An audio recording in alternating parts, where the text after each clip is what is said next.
Not everybody. Look at that. So it's about half and half. So, Chief of War. I actually work on it. You what? I work on that show. Like what? I am the cultural advisor for that show. Excellent. You did good. They listened to you evidently. Well, yeah, me and Jason Momoa have worked together since 1999. Yeah. Together. Wow. And then he asked me, he goes, dude, I need you on my show. I was like, I don't have time Right. for your show. But I got on. Yeah. Make time for that. That's awesome. My gosh. And where do you live? Yeah. I live in Volcano. I live on Nahel and Nani at the end. Right on. Yeah, just before the turn. Excellent. Well, fantastic. Sounds great. So I loved it. I thought it was a fantastic show. Yeah. So you guys, this is inspired because I've always told, a lot of you have come to my presentations about the Battle of the Bitter Rain and these other battles up here in the past and the footprints. And I've learned about Kayana for years.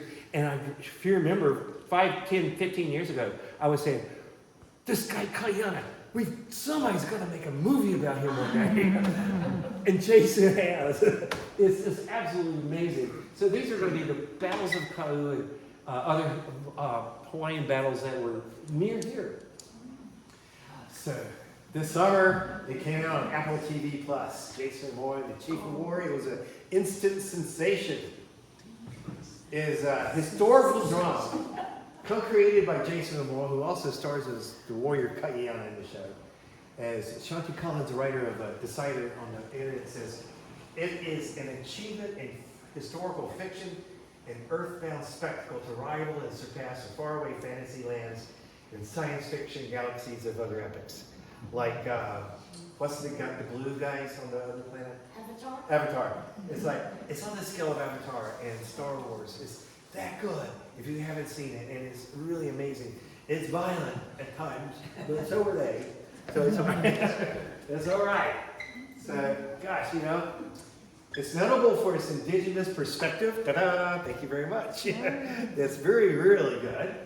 And with its predominantly Polynesian cast and efforts to portray Hawaiian language, traditions, and landscapes authentically. So very good for that.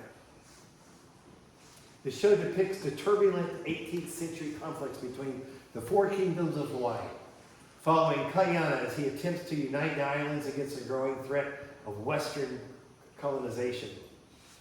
Chief of War has inspired many people who've watched it to learn more about the history of Kamehameha the Great's rise to power. So this is what's so exciting. We want to learn more about stuff now. And it's really great. So this is what I'm here to help you with tonight.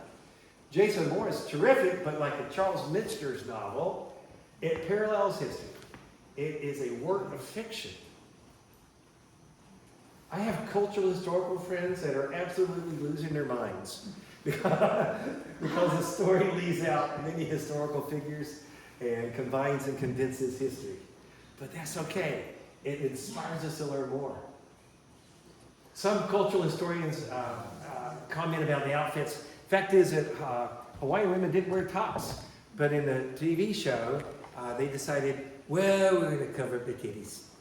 The whole thing is we want to appeal to a larger audience, and we want people to be able to just go to it without worrying about, who's going to be offended by what.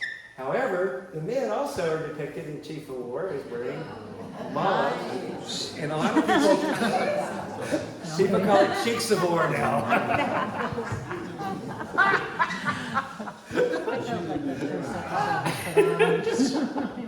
There's a takeaway.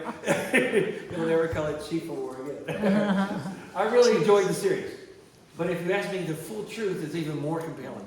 And that's what I want to try to bring to you tonight. We're going to look at the real story of Kayana, one of Kamehameha's generals, and the epic battles he fought against Keaua Ka'aha'ula, the powerful Ali'i Nui. I'll talk about Ali'i a lot. Ali'i means royal or chief, but royal of Ka'u. So we are just a stone's throw or 2 stones throw away from Ka'u. Up there at the corner of the intersection where the school is, just across from that is the Ka'u district. And we are in what district here? Una. Ola'a. We're in Ola'a. We're in Puna. Ahupua'a. but that means we're in the Hilo district, and across the road is the Puna district. We're in Puna. So We're in we're in Puna? Puna. Okay, and then the mountain up here is a corner, is that right? Where the three districts come together? Maka'ala. The three districts come, we don't know, and we're not gonna try to fix it. So. But we're really close to Kamloops. I'll point out a few places where the TV series deviates from history, but I'm not gonna pick it apart. I think it was great. We're gonna look at the big picture stuff and how it's really different from the real stories. So that's what we're here for. Please understand that I'm only an Orange Chair historian. As an interpretive exhibit designer in the park, I was able to work with a lot of respected Hawaiian historians and community leaders. But in my retirement, it's been harder to get a hold of some of them. So I have, as I continue researching after I retired in 2018, I realized I misunderstood a lot of what I thought I knew. And what I think I know now will change as I research more. And such is life, right? Yeah, we've all been there. These are my three references. Stephen Chase, Kamehameha, and his warrior, Keku Haupio. Ross Cordy's exhausted, I always call it exhausted sister chiefs. An ancient history of Hawaii Islands. And Samuel Kamakawa's ruling chiefs of Hawaii. Here are the books. And if you want to learn more, these are the ones to get. And you cross-reference them, and you find that one will tell one story with a little differently than the others, because they're written by different people from different sides. Depends on whose side you were on, but what is going to be written down, and how quickly you wrote down the history in the 1790s, or did you wait until the 19-teens to write the stories? So, but these are the three great reference books I recommend you get. And they are in paperback, and they're also on the internet. Yes? But didn't King Kalakaua write a book that had Kaiana in it? I don't know. Oh, he did. He did. Yeah. What's the name of that book? What's it? I don't know the name of it, but I've had it in my hands because my honey Greg from Kamehameha and cares about it, and we're both old, and he goes, see, there it is. Cool. Excellent. Kalakaua. Well, I had to go look. So ruling chiefs Yes? of Hawaii, I think, is one of the most powerful expressions of our lineage. Starting, I think, with Liloa in Waipio. Correct? Yeah, well, yeah. This is their highest recommendation right here. Yeah, that's like the most powerful book. My mother was a cultural leader in Hawaii for the Polynesian Voyaging Society. And so this is the book that she presented to all of us kids and said, you guys need to read this right now. So it was a tough study because it's very deep. It's one of the most powerful books to own. Yeah. These are tough in that you're going to be overwhelmed by the names. And it's and cross-referencing all the time, and it's a lot of people with the same names, like George. So, but so sometimes I keep a little notepad on the side, and it helps me remember later on what's going on. But thank you, that's great. Did you hear that? Awesome. This is the one. Ruling Chiefs of Hawaii. Yeah. There. Thank you. What's that? The book by Kalakaua? Kalakaua was called Kaiana, the Last of the Hawaiian Knights. Nice. I had no idea. And he starred in it. That was the first. Okay, wonderful. On Amazon. Thank you. That's great. So, my information on the Kalu Desert footprints from when I was studying in the park is interviews, and we're going out in the field and reading the papers of Don Swanson and Jade Nakamura. Many of the images that help you understand the material presented here are by John Dawson, his artwork done for the National Park Service. Kathleen Cam, Brooks Parker, Herb Connick. I find these on the internet, and I've snagged them to use tonight, so it helps you understand a little bit better about what's going on. I don't have permission to use them, but let's see. Thank you to Martha Hoverson, Jane and Paul Field, and Joan McDonald over here for hours and hours of helping me go through and edit my program so I got the writing correct. I spell lead, as in led the army into battle as L-E-A-D. So they helped me a lot with this. So we're going to focus on the battles in the districts of Ka'u, Hilo, and Puna, this area of the island. And back in the time when these battles are going on, there were more people living on this island then than lived here when I got here in 1992. Yeah, a lot, and then even during this decade, a lot of Hawaiian people died. It decimated the population with all these battles. And then after that, all the European diseases and Asian diseases that came here wiped them out, and other problems came along. But we've started over from scratch, and now we have more people on the island than were here then in the 1790s. But I just want to point out, we had the trails along the coast that came around from both districts. But if you were in Ka'u and you wanted to get to Hilo, you didn't walk all the way through Puna. You came up by the summit of Kilauea to get down to Hilo. And there was trails over the Keahu Trail up to the saddle in Namaloa, and then trails down to the coast. This is the Kalapana Trail. So lots of trails all over the place. People engaged in all kinds of activities all over. We have villages and heiaus, significant heiaus are represented here. So it was a different time, but a very populous time for people living on the island. Ross Cordy refers to this area at this time as a decade of strife and tears, 1782 to 1791. All these battles were raging around the island as kings were fighting for power, using the old Hawaiian weapons, and during this time period, European weapons and Western weapons were starting to be used, cannons and muskets and pistols, gunpowder. In that decade, some of the battles between Hawaiian armies pitted 2,000 warriors on each side fighting against each other. 2,000. So either Kanakaʻaui Tennis Stadium, for instance, if it's full and they got the spectators' seats down in the floor, that's up to 5,490 people. So if you've ever been to Mary Monarch, imagine that's many people fighting. But those are little battles. There were times where we had 20,000 warriors fighting against 30,000. That's unbelievable. When the Honolulu Marathon starts up, it has that many people. So just amazing. That's just tremendous. And it was hand-to-hand combat. So that's the kind of things that happen. And each day, you know, if you got 20,000 fighting 30,000, how many people are dying on the field each day? Half that. A good chance, a lot. Oh, well, shoot. I don't know if I can go back there. Yeah. I think Chief of War showed the battle scenes pretty darn well. Yeah. But they never really got close to showing the 40,000 warriors on the field. Some of the AI they used in the last scenes of the Battle of the Black Desert, they did show a lot of people in the background if you're looking. But never quite. Because we're not going to hire 20,000 extras. Sorry. You would have. I tried. Yes, you tried. I did. All right. I also felt Chief of War did really well to convey the horrific intimacy and brutality of Hawaiian warfare. At times it was difficult to watch. Yeah? Yes. In the 1770s, Kalaniʻapuʻu, this is a history now. Kalaniʻapuʻu rose to be the mo'i, supreme ruler of all of the Moku Okeawe. Moku Okeawe is the name of our island. It's the old name of our island.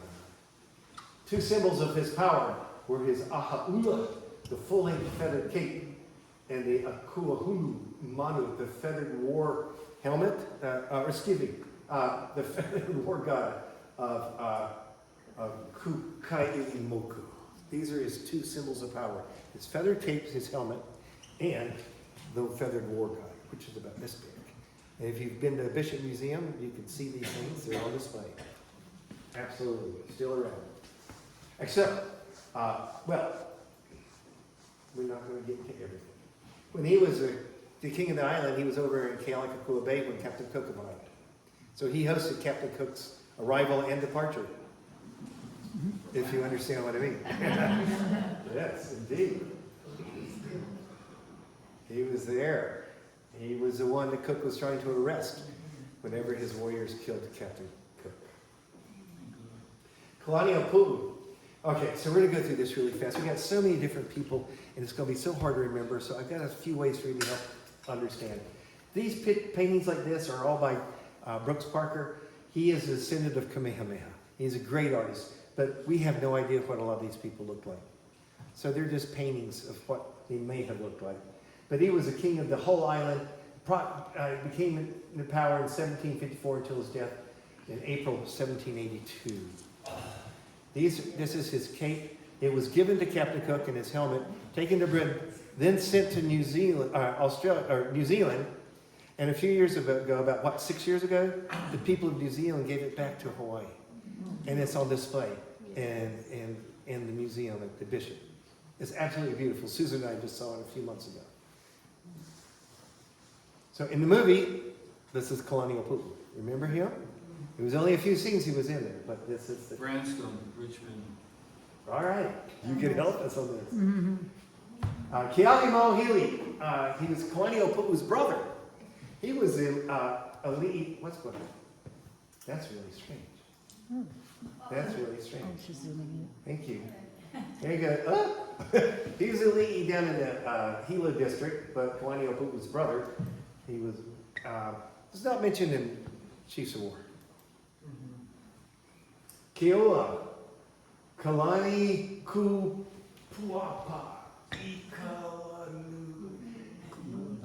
we're going to call him Keoa Nui. He's another one of Kalaniʻōpuʻu's brothers, and he was a chief up on the north end of the island. He was a chief up in the Kohala district. He's not featured in the Chief of War. Kivala'o is a son, the eldest son of Kalaniʻōpuʻu. He inherited the kingdom from his father, but he is not mentioned in Chief of War. Keoa, Ku'ahaula, Kalaniʻōpuʻu's second son. When his elder brother Kivala'o was killed in the battle by Kamehameha's chief, he inherited the districts of Ka'u and Puna. He is in the movie.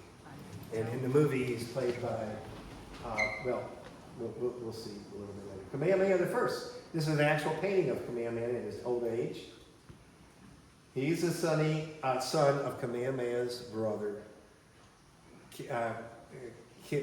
Keoanui from up on the north end. So the Paramount Chief's brother from Kohala, his son was Kamehameha.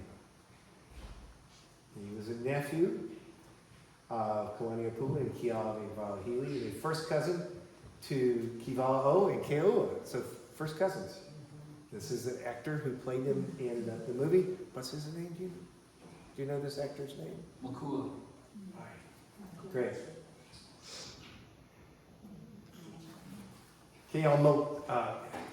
Keaumoku married the widowed wife of the king of Maui.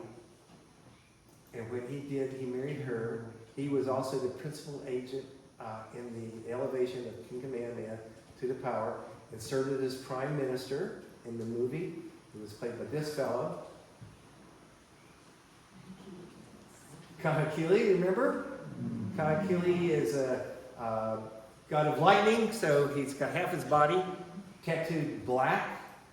He was a Li'inui of the kingdom of Maui, god of thunder, also known as the Bad King. He got a little funny later on in his life. Known for his grisly ruthlessness on the battlefield and for building temples of bones from his Ali'i he conquered on Oahu. He dominated all but Hawaii Island at one time. This is a character in the movie, right? Half his body tattooed. Ka'ahumanu is the daughter of Keaumoku, Kamehameha's chief advisor. His half-sister to Kahekili and the king of Maui. Oh, that's not quite right. Sorry, I didn't get that fixed.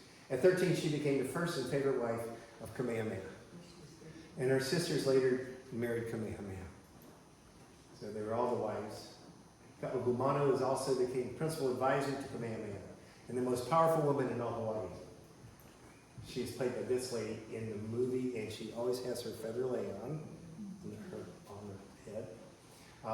When Kamehameha died, she served as a regent to Liholiho, Kamehameha II, and overturned the Kapu system and tried to abolish Hawaiian religions and worship of the Hawaiian gods.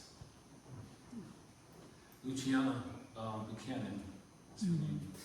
What's her first name? Luciana. Luciana. Yeah, Buchanan. Fantastic. Love She's it. amazing. Yeah. Kaiana, and the Li'i of Kauai, Oahu, Hawaii, and Maui. He was a royal, royal blood all over. He was first cousins to Kalaniʻaupuu and Keawe Malohili and Keoanui. Hello, come on. Or what's going on? Are we out of batteries? Wouldn't that be fun? No. All right, so maybe she's not here. Let's see. I can talk from the back, or I can signal for somebody to push the button every time. We want to do it that way. Let's see. Still working. Yeah. Jesse. This meeting is the second cousin. Can you guys hear me okay? Okay. So it's just the little forward hero for the next one. Jason Momoa playing here. Okay, go ahead. Kekupuohi was his wife, and she was a warrior wife of Kaiana. You can always tell her, because there's a lot of people in the movie, it's hard to tell. She's got that scar on her cheek, and that helps me remember her in the movie as one of the warrior women. And Kaiana's wife, Kekupuohi. Next, she is a leader of the corps of women warriors who learned how to fire the muskets and the cannons and the weapons of war. And they were also very proficient with the slings, the sling stones. All right? Next. Next. Okay, this will help us understand. This is Kalaniʻaupuu, the chief of Hawaii Kingdom. I think I've got it. His brother, who was a cousin, or his brother, Li'i and Hilo. His other brother, Li'i and Kahala. So these are the three brothers, right? So, and Kalaniʻaupuu had two sons, Kihiwala'o and Keaʻua. They were brothers. And thank you very much, Julie.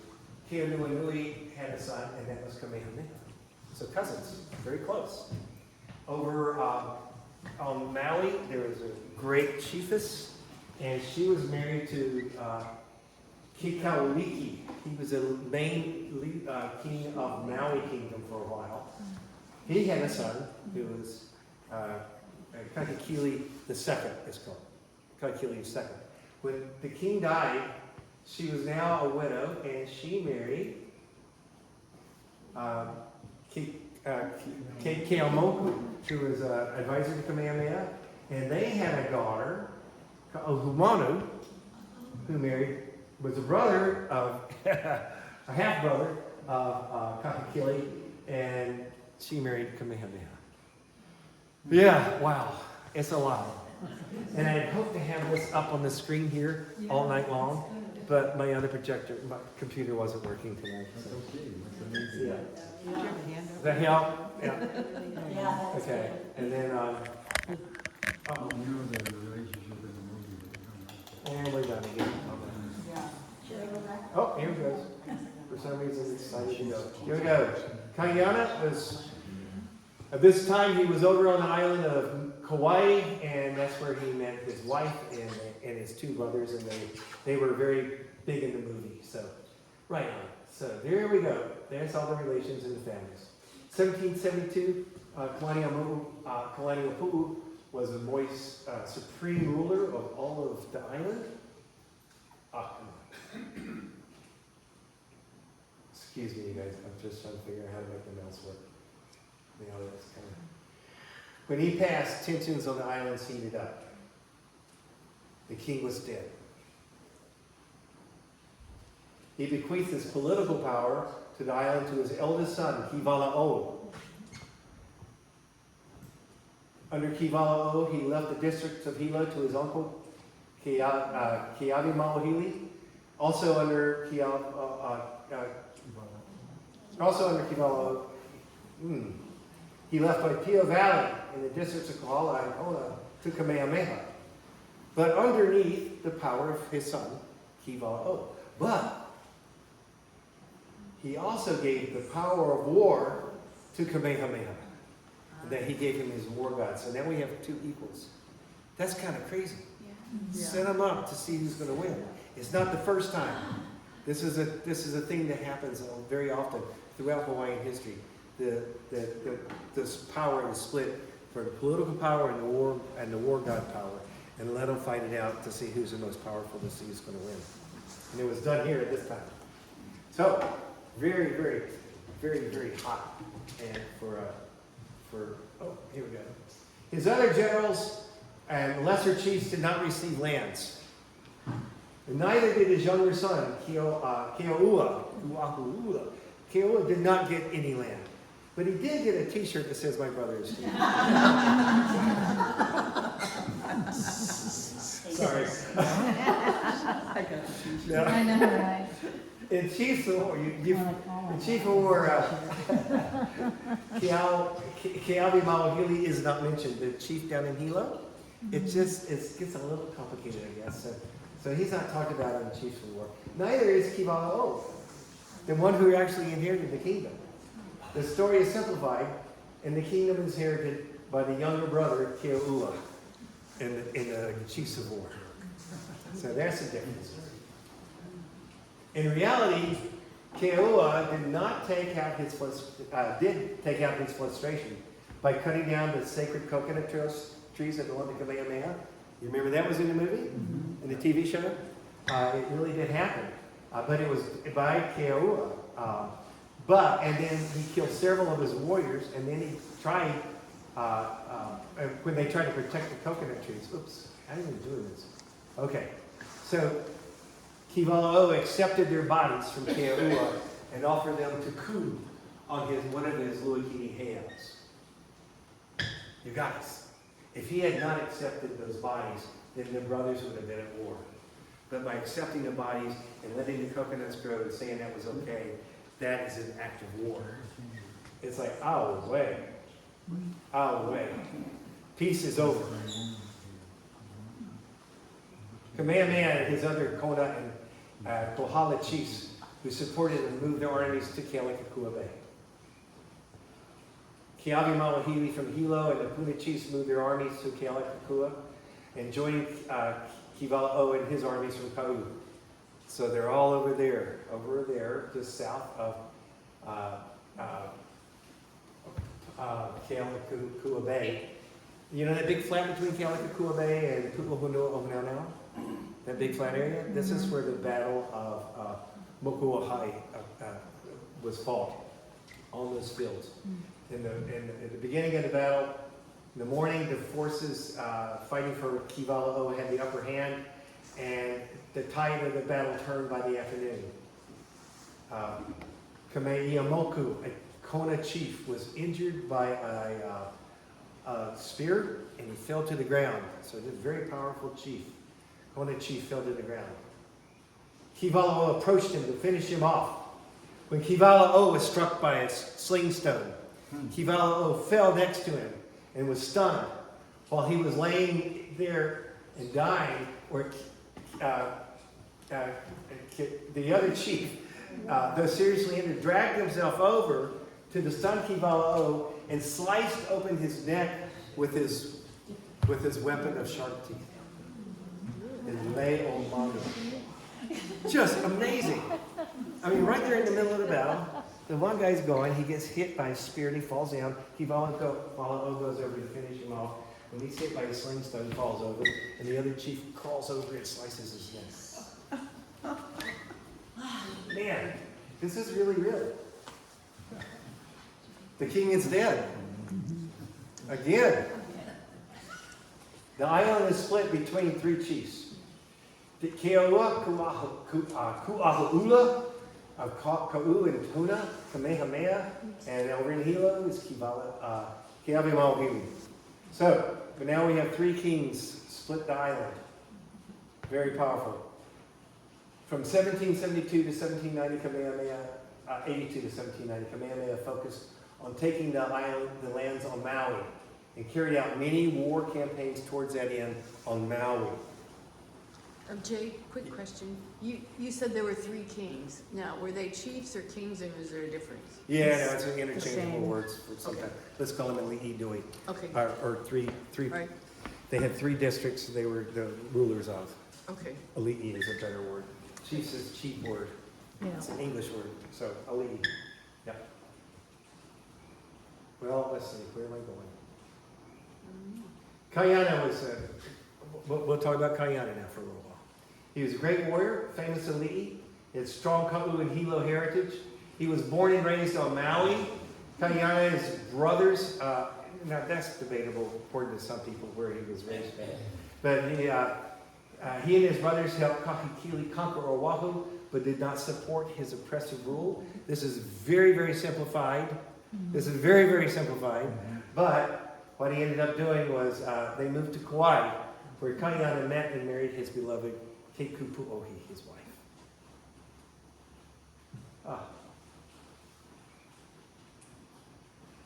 The chief of war, after jumping from a cliff to escape Kahekili's warriors, Kayana was rescued by a British ship out in the ocean. And evidently he was found unconscious but floating in the water. So in the reality, he boarded a British ship on his own accord. And he learned, and he wanted to learn about the outside world and bring that knowledge home. This sketch is made by a European trained Chinese artist when he was in China. It was in black and white, so we know what he looked like. This is at the time when he was a young man. This is Kayana. And you can colorize it as people have. And we see it in black and white and red and yellow and the war capes that he wore. Did you mean when Kayana was in China? Yes. He got on the British ship to go around and check out the world. Yeah, and in the Philippines too. Yes, we're getting there. Yes, that's right. First, he landed in the Portuguese Macau, and he stopped. The British ship stopped in Macau because they wanted to change their flag to be Portuguese, so you wouldn't have to pay taxes when they went to Canton. So they did. He looks very European, so obviously the Chinese artist was taking liberty. He was trained by Europeans how to paint. The Chinese artist was. So he has those very European features. Yeah, he may have looked more Hawaiian. Handsome European guy. Yeah, right. That's pretty good observation. That's pretty neat. Yeah, that's good. Yeah. So first it's small town, and then he went to Canton, where they spent many, many months in Canton, and he was treated well by the royals in the royal courts and fed well, and he traveled up and down the streets. It says that Mears, the captain, describes Kayana as he was nearly 6'5" in stature. Wow. Muscular form, and his limbs were of Herculean appearance. He carried himself replete with dignity and having lived in the habit of receiving the respect due to superior rank in his own country. He possessed an air of distinction.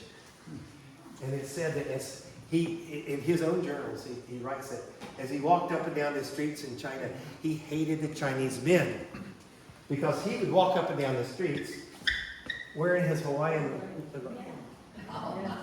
wearing his malo and his helmet and his cape, and the Chinese men would grab their wives and pull them inside. They wouldn't they wouldn't let him look at their wives, and they were scared of him.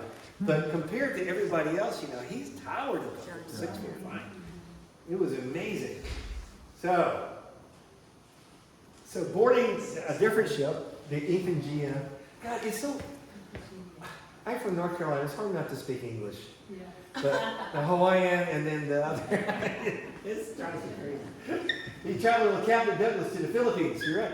And stopped at the ship because the ship was kind of slow and it's kind of leaky. So they stopped for repairs in the Philippines at Fort Zamboanga.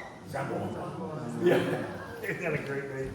And there he learned more about European ways of fighting and how to war tactics and how to one side against the other, how to split your armies into 2 different armies and things along that line.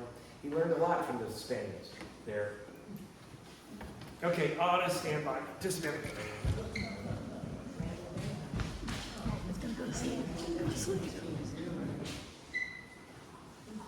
Tayana Bay. Okay. Tayana Bay. Oh, Alaska. That comes out, you gotta be able to buy them. Icy Bay.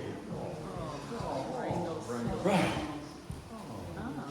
So he sailed up north, and they went to the Aleutian Islands and to collect otter pelts, and they named Tayana Bay after him. Captain Douglas did. And also, now it's been renamed Icy Bay, and it's in Wrangell Mountain State Alliance National Park. The glaciers that came in, the upper valley, this whole wall, the whole valley fell off this century. Sent a tsunami down here, up to 1,000 feet, left the tsunami wave, stripped the forest off. It's just an incredible stories of what happened up Tayana Bay. Beautiful place. It's got his name on it. And this is Jason Momoa. And in the movie, he went to Alaska first. Yeah, that was confusing. And then, he didn't go to China. He went to the Philippines the The whole time. Philippines, Yeah. yeah. But it was, spent most of his time in China. That's all right. The idea is he's learning. Every time he goes to a new place, he's learning. This is all of these buildings and the way they build things and the way they make food is just absolutely incredible. He spent time in this Nootka Bay on Vancouver Island. And there he met these people and he learned all about their customs. They also built a ship while he was waiting. The first European design or Western style ship they launched right out of the bay, blasting off their cannons when they launched the boat, and coming out there learning all about all this and seeing what's going on. And it was in 1788 that he finally returned to Hawaii. He brought foreign ways and modern weapons. He brought knowledge and power. Kamehameha, when he met Kamehameha in Kona, Kamehameha advised him that it was unsafe for him to return home to Kauai. His other people of his that were helping out and taking care of him, they had been moved on, and other elite that didn't like him so much were in charge of Kauai. So Kamehameha persuaded him to join forces and become one of his war generals. Kaiana says, "I'll do it, but I want you to send somebody over to get my brothers and my wife and bring them back." So Captain Douglas did. He sailed his ship right on over to Kauai, picked up his family, and brought them back. Awesome. Good story. Keikupuohi joined her husband, and soon her fighting skills were recognized, and she became the leader of Kamehameha's chiefly corps of women warriors. A lot of you mentioned before the program while we were talking, you didn't realize that Hawaiian women fought in the battles. But, the kids in school, they know that.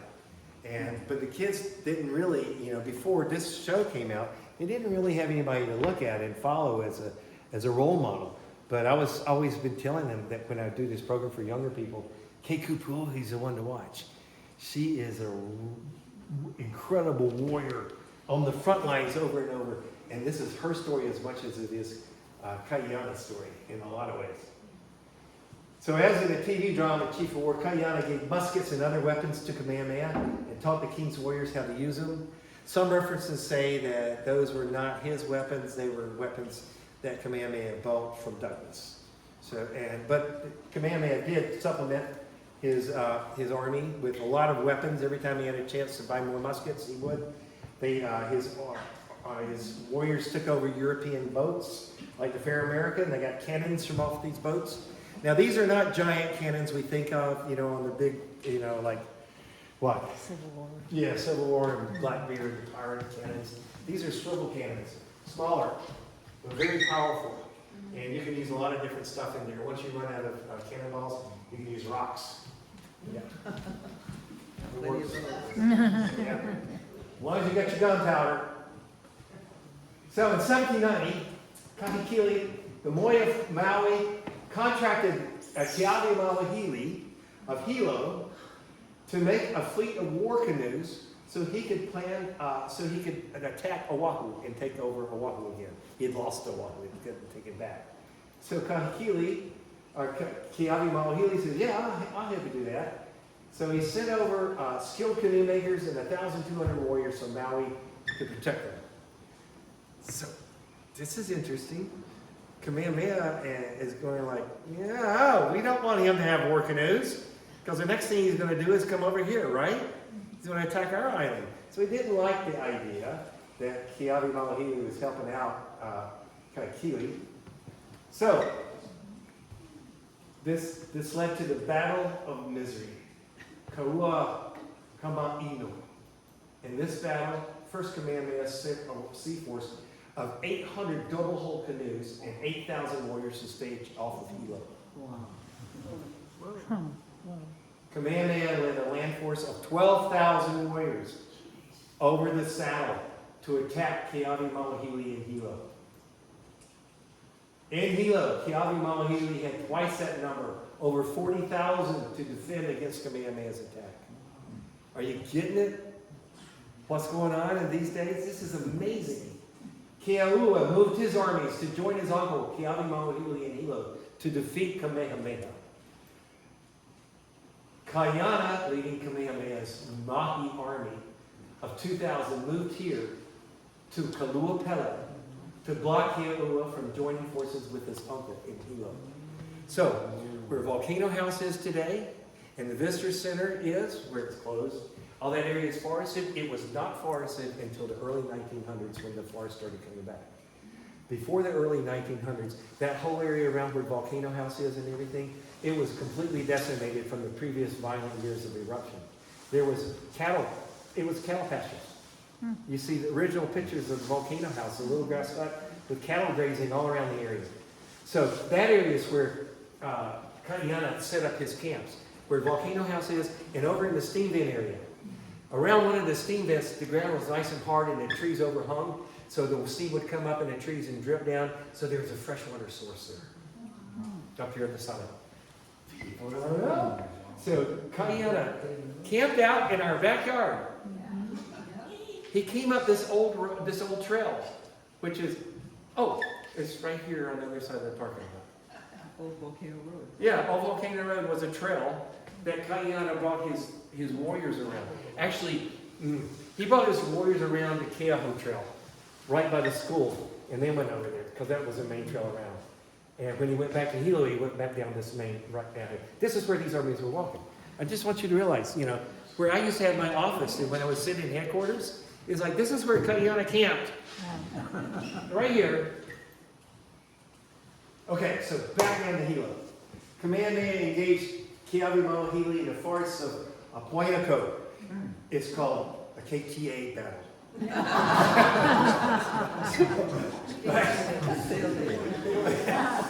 They fought there in the forest of Apoiaco for 2 days. The armies fought bloody, hand-to-hand combat. On the third day, the fresh Maui army, which had been held back, on the third day, those Maui guys that were there to protect the canoe makers, they joined the battle. Kamehameha was separated from his warriors, tracked down and surrounded by both Maui warriors and by warriors from Hilo. He was surrounded by himself. Cornered, Kamehameha turned to face the renowned warrior, Kahu'ena. He raised his spear, determined to fight to the death. He was just going to go for it. Where the Maui warrior, he had one of these things. So these are like slings. You wind them up and you throw them around somebody's legs, and then you can trip them. So what he did, he took his what's it called? His ikola rope. He wrapped it really tight around his arm and threw it over to trip Kamehameha. He didn't want to kill the king. He wanted to take him alive, right? And then make him an offering. But Kamehameha thrust his spear so that it caught the tripping club weapon. Wow, that's And pretty he damn. pulled it, the line, and Kahu'ena's arm, and brought him to the ground at his feet. Kamehameha raised his spear to kill him, but was approached by Akaku, who implored him, please don't kill him, don't kill him. In return for not killing him, I'll escort you off the battlefield, and you will not be killed today. And Kamehameha said, all right. He was surrounded, he was going to be killed. But this guy who took him and got him off the battlefield and took him down to the shoreline. Kamehameha was saved. It's amazing, that close to death that day.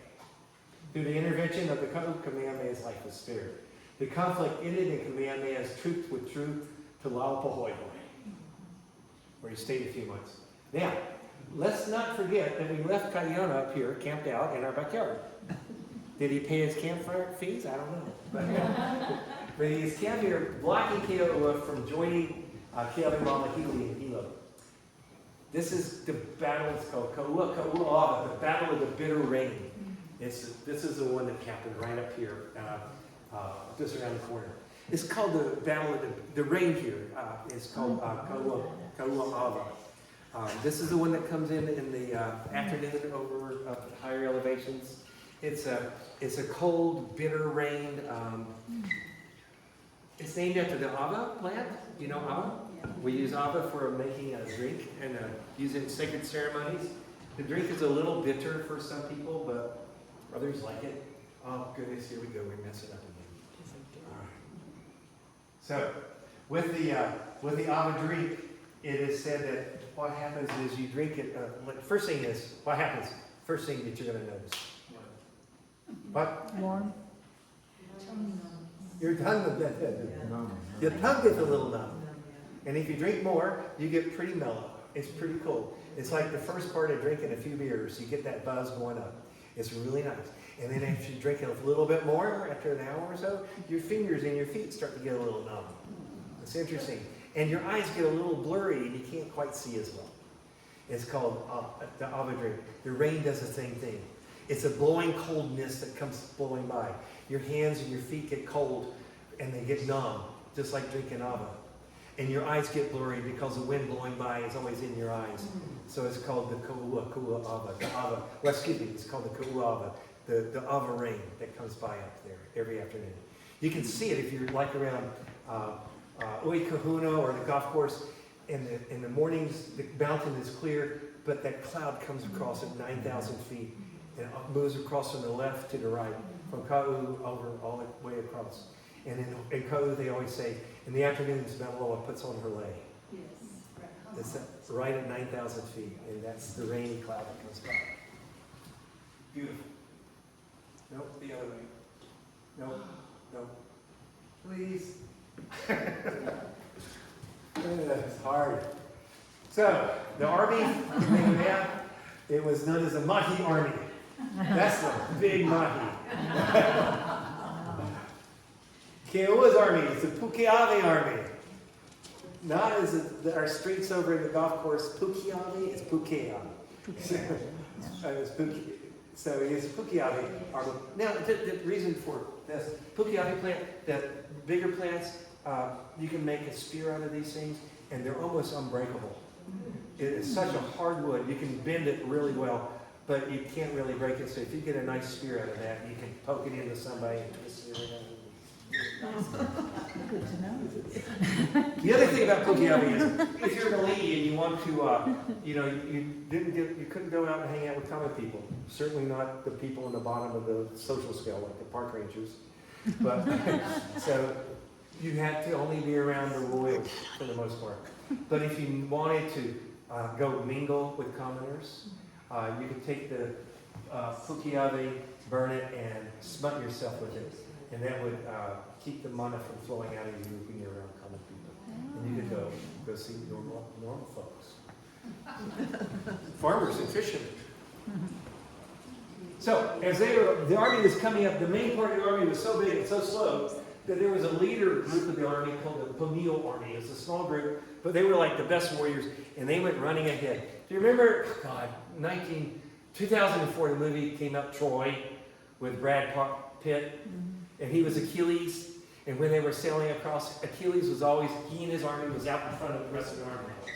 That's the same idea as what was going on here. So this other army took off ahead, just like Brad Pitt.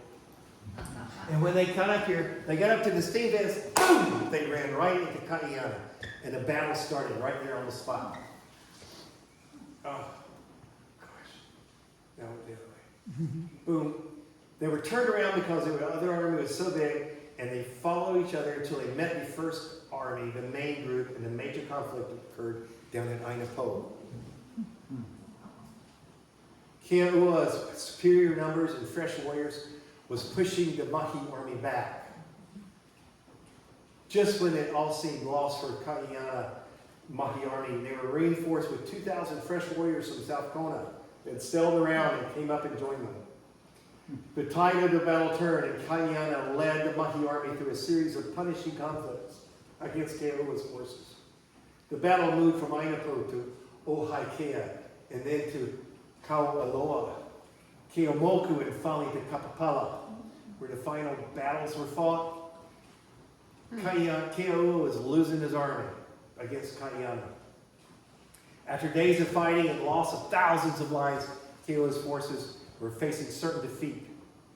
Fortunately for Keo'ua, the bitter rain, the Kauava, moved from the Kau and enveloped both sides in the mist, and they couldn't see each other. Let me figure this out. Yeah, Keo'ua's army knew where the land was. They knew where the lava tubes were, and they escaped down the lava tubes and hid from Kayana. Kayana had no one else to fight, so he took his armies to join Kamehameha in Hilo. And when the coast was cleared, Keo'ua went back home with his armies to Kabu. That was the Battle of the Bitter Rain. Thousands and thousands of people died in the 3 days of fighting right here, just down the road from where we are.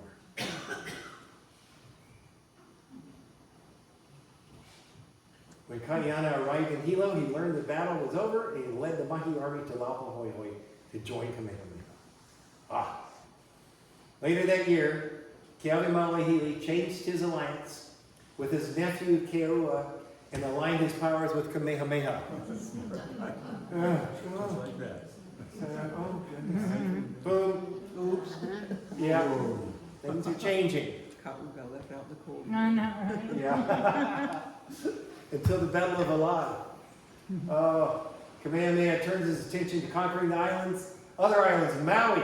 He sailed his armies back to Maui Molokai, leaving his territories undefended. When he did this, Keo'ua was infuriated that his uncle had changed sides and moved his armies to Hilo and attacked. And there, in the attack, he killed his uncle and now controlled most of the island. That fast, shifting over again. He took his armies all the way up to Hamakua Coast, to Waipio Valley and west as far as Waimea. His armies were said to have committed horrible atrocities to the people of that part of the island. So they went down to Waipio Valley and destroyed all the lo'i, got rid of all the terra fields. And they treated the people really poorly. They killed the elders sometimes. They put rocks in the wombs of pregnant women. Pretty nasty stuff. So he got a pretty bad reputation. I always kind of liked him until I was reading that part.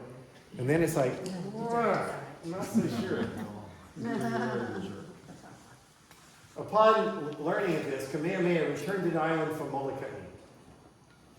And we had the Battle of Koapapa. It's said to have had more than 13,000 warriors against Keo'ua's 20,000. Several ferocious battles that were fought near Hamakua, just south of Hamakua. And Kamehameha's seasoned armies equipped with muskets and cannons were the clear victors of these battles.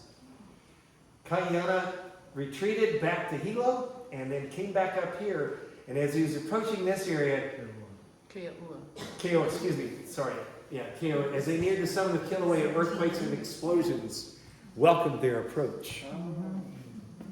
Keo'ua ordered his armies to hold in the camp again at Volcano House and the the steam vent area and the sulfur veins and the visitor center. Keo'ua made offerings to Pele, but her rage only increased.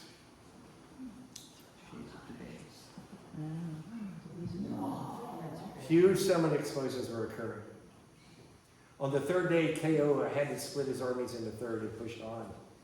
They were ordered to regroup at Kalanahale. How do you say it? Okay, in the uplands of Kapapala. So I just found this out. I just came across this little fact that they regrouped up there. They did not go down through the Kau Desert. They went up on what we have Kapapala Range today. They didn't want to go up that way because what had been going on was the 1st Division crossed the steam vent area. While they were crossing the steam vent area, the ground split open, steam blasted out, yet they made it. So that's probably the time the whole flat area where the steam is, that's probably when it dropped down. And you know, like you drive across it, and then as you go right to KMC, you got to go back up again. So that whole field in there dries. So, but they made it through.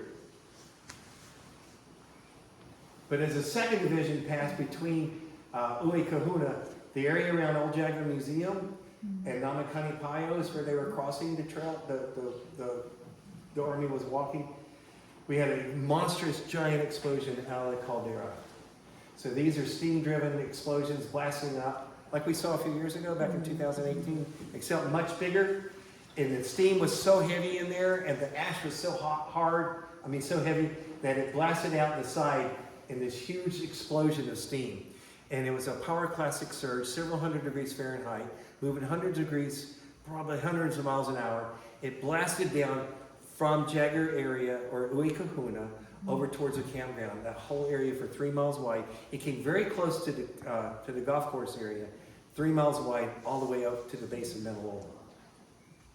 Is it too late to move from the golf course? No, no, it certainly is not. Several hundred warriors and their families were enveloped in the scalding surge of suffocating ash. As they breathed it in, it turned to concrete in their lungs, and they died on the spot. Okay. When the 3rd Division found their dead bodies, they were huddled together and crumpled to the ground, some of them actually holding one another for strength in their final moments of life. Right over there, where Menelola Road goes up, Menelola, that first section is just going down towards Menelola, that whole area was where all these armies, all these people died. The lead warriors of the 3rd Division also suffered from the deadly surge of ash, but most survived and continued once the ash had cleared. So they didn't want to keep going on out in the Cotton Desert because the wind was blowing the rest of the ash that way. So they went up and regrouped up on there's a couple of ranches today. Only a third of the division joined them, and when they did, when the 3rd Division joined them, they learned of the terrific fate that had happened to the 2nd Division, that they had died. You might remember that the footprints that were found in Cotton Deserts, and they've always thought to be the footprints of the Kiowa's army, but they're not. We know better now. Now we know that these are the footprints of normal, average people traveling back and forth between Kau and Hilo. Hundreds of people on that trail every day. Hundreds and hundreds of people on that trail every day, traveling back and forth between Hilo and Kau, doing trade or going to a party on the other side of the island, whatever the need. That trail was heavily used, and those footprints were made by common people. Half of the footprints were made by men, half of them were made, or smaller footprints, by women and children. Half of them are going uphill, half of them coming downhill. That's not the footprints of Kiowa's army. Kiowa's army didn't go through. Some of them might be, who knows? But That's good to know. Yeah, come on.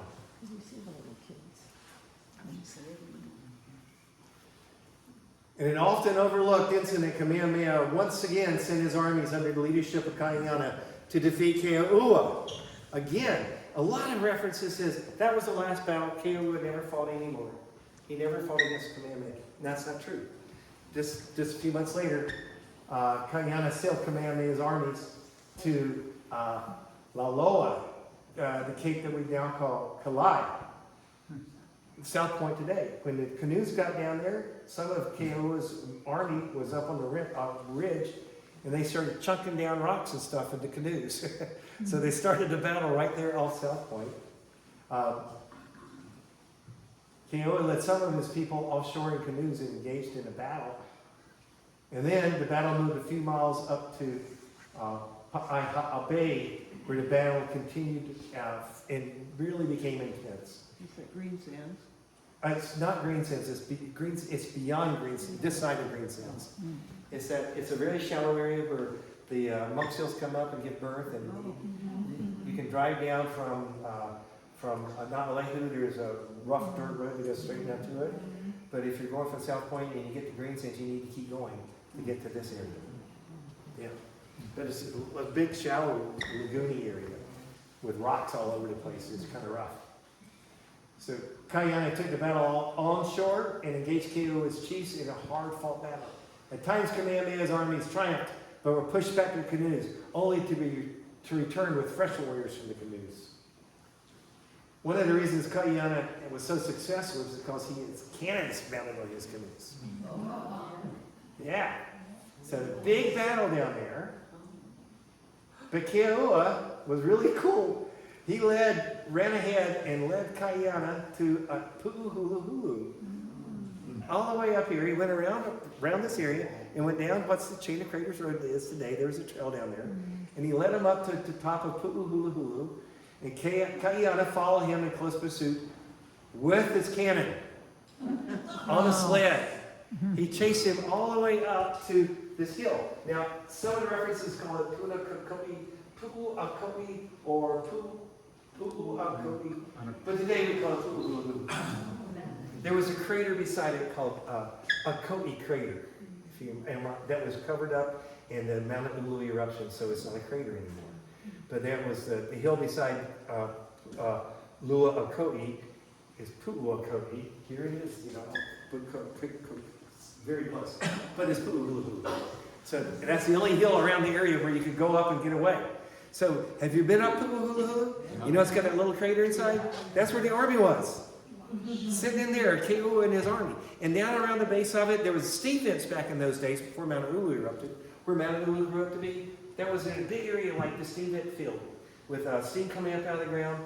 And that's where Kaiana and his warriors are shooting the cannon up and trying to get to him for several days. There was fighting right there at Pu'uhuluhulu.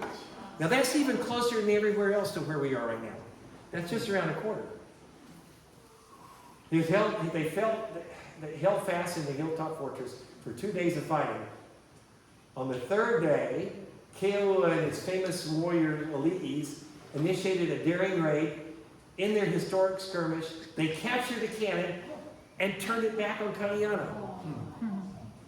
So Kaiana had to run all the way back down to his canoes, and he was followed by Keoua. And they got back in their canoes and they went back home to Kona. So there was a battle with the stolen cannon right up here in our backyard. Silly boys. It's just amazing. So now we said Kamehameha had seen victories, but had been unable to hold conquest. Nor had he been successful in his attempts to defeat Keoua and rule supreme over the island of Hawaii.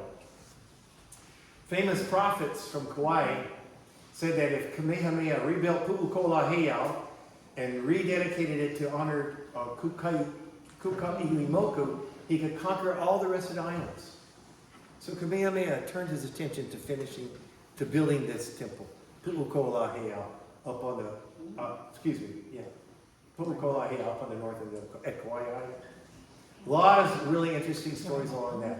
But during the construction of the heiau, the Mo'i of Oahu and Maui kingdoms, Kahekili, joined forces with the Mo'i of Kauai, and they created an alliance and held authority over all the other islands and decided to attack.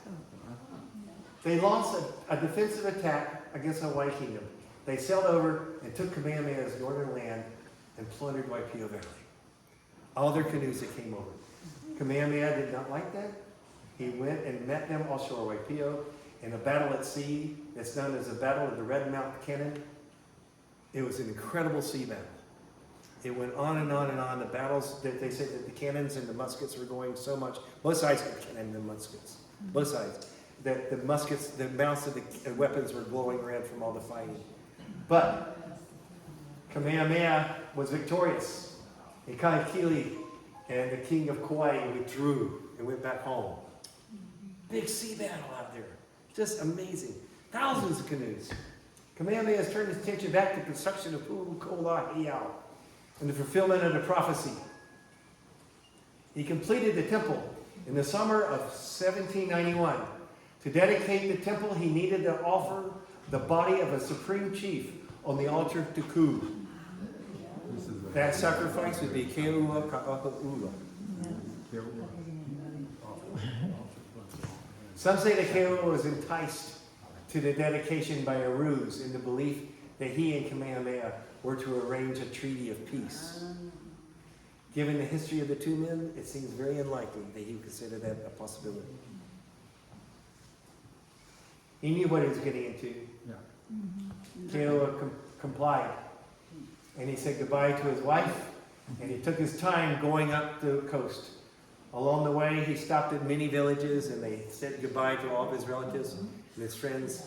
And when he finally got up to the north end of the island, there, as he was approaching in his canoes from Ka'u, and there's a lot more to this, and it's really complicated. We're really shortening this down. But as he's coming on shore, Kamehameha is said to be welcoming him. But Ka'uhumona's father is here. And he comes up behind, there's a spear, and kills Keoua on the canoe. Who does that? Keoua Ka'ahu'ula, they kill him.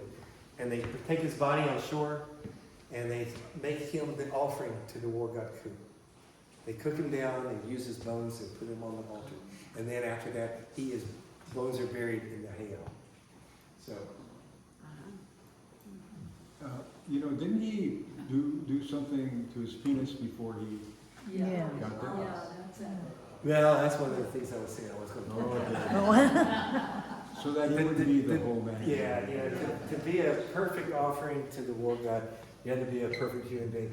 I had no chance. It wouldn't be me. I'm far from perfect. But the night before, he pulled into a small bay just south of Pu'ukola, or Kauai, and that evening he cut his penis off. Knowing he wasn't going to need it anymore, because he was going to die the next day, and he wanted to destroy his perfect body. So whenever they got him on shore and they took his bloody malo off, they go, oh, he's not perfect. He had defiled himself. But they went ahead and made him the offering. Later on, as you know, Kamehameha tried to take Kauai, but he couldn't. And he never could until they finally just said, let's not, we'll just go ahead and let you be king of Kauai too, and we'll pay you honor. Just don't come and kill us all. So it is said that he was not able to make a perfect conquest of all the islands because Keoua was not perfect. So, yeah. Interesting, huh? But the king is dead. Again, long live the king. Kamehameha is now Mo'i of Moku Keawe, the Hawaiian kingdom. In chiefs of war, all the battles and events that took place on this island since Keoua cut down the sacred coconut groves were condensed into one battle, the Battle of the Black Desert. All these other battles were condensed, and there was no battle of the Black Desert. The battles did take care, at Pu'uhuluhulu, and then down there along the coast in Ka'u, but there were no desert lava flow battlefields, really, as in the movie, or TV show. Sorry, I call it a movie. The final battle scene in episode 9, Keawe Mauhili, the elite of Maui, sent his forces to join Keoua of Ka'u, right? So Maui's king came over and joined Keoua in the final battle. Remember Opunui? That's bad guy. Now we know that Kahekili of Maui sent his forces to join Keawe Mauhili of Hilo to fight Kamehameha in the Battle of Misery that was fought in Hilo in the forest of Puainako. So Keawe Mauhili did join forces with Keoua. He did with the uncle. In chiefs of war, Pele intervened and killed Keoua's army. When she collapsed, the land beneath them sent rapid lava flows and explosions from the fissures to kill Keoua's army. We have learned that indeed a third of Keoua's army was killed by Pele. But it wasn't during a battle. It was by the Power Classic ash surge that killed him right up here just 3 miles down the road. In chiefs of war, Pele the volcano goddess sent up Keoua of Ka'u to be killed by Kaiana's pistol shot. Or did he really die? Whenever that explosion came up out of the vent, you see Kaiana fall back and the pistol shot went up above Kaiana and clearly missed Keoua. We never saw Keoua's body. Somebody was saying, Maki Maki Keoua! Maki Maki Keoua! He's dead, but we never saw his body. If season 2 comes out, we'll see. Will we see more? Okay, Absolutely. Who knows? Jason, as we have learned, Keoua survived all the battles he fought against or Kayana. He fought all. He survived all the battles. Now we know that he died at the hands of Kamehameha's generals at Pu'ukolahea on the dedication and sacrifice to the war god Ku. That's where he died. He didn't die on the battlefield. And Chief of War Kamehameha won the fictional battle of the Black Desert, therefore became the Mo'i of the island. But as we have learned, that all the battles that Kamehameha fought against Keoua, Kamehameha was only victorious in the battle of Koapapapa near Hamakua, Ahoka. That's the only one he really won against Keoua. The other battles were all draws, except for the battle of the Stony Cannon, which Keoua clearly won. So what? Interesting, huh? Yeah. And Chief of War Kayana and Ka'ahumanu got a little bit too romantic to suit Kayana's wife, Kekupohi. A little too close. You remember that? Right? Especially in that last battle scene. A little too close for her father. A little too close for her husband. Now, you guys stick around a few more minutes after this, and we'll see where that really ended up at, if you want to see what happened with that. Because it was a great show. Jason Momoa, Chief of War, brought Hawaii's history to life through sound and color and enticing stories like no other medium ever has. They showed delivery in every way I ever would have hoped for. That's Kekuhi. Yeah. It is Kekuhi. Wow. Yes. Yeah. Huh. And in countless ways I never dreamed it could come to life. Just amazing. So the image of Kekuhi on the top, Yes. myself and my nephew dressed her for this class. Oh, that's, you know, I didn't recognize her. And when she was first on, she was Kamehameha, or Keoua's mother and advisor. And I didn't recognize her. I hadn't seen her in so many years. But when she started chanting, it was like, whoa, I know who that is. It was really great. It's like, it's fantastic to see our friend from Hilo.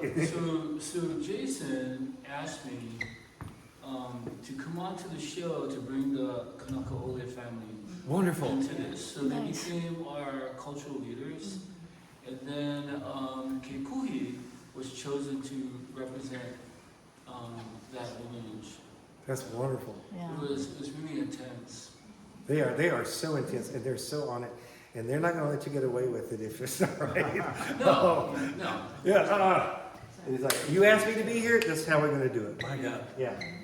So, I can't wait to see season 2 of Cheeks of War. All right. But if we've learned, reality is often more exciting than fiction. That concludes tonight's program.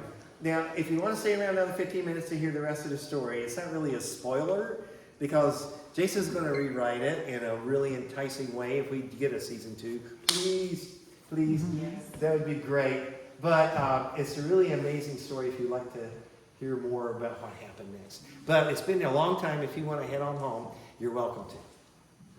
Thank you. You're welcome.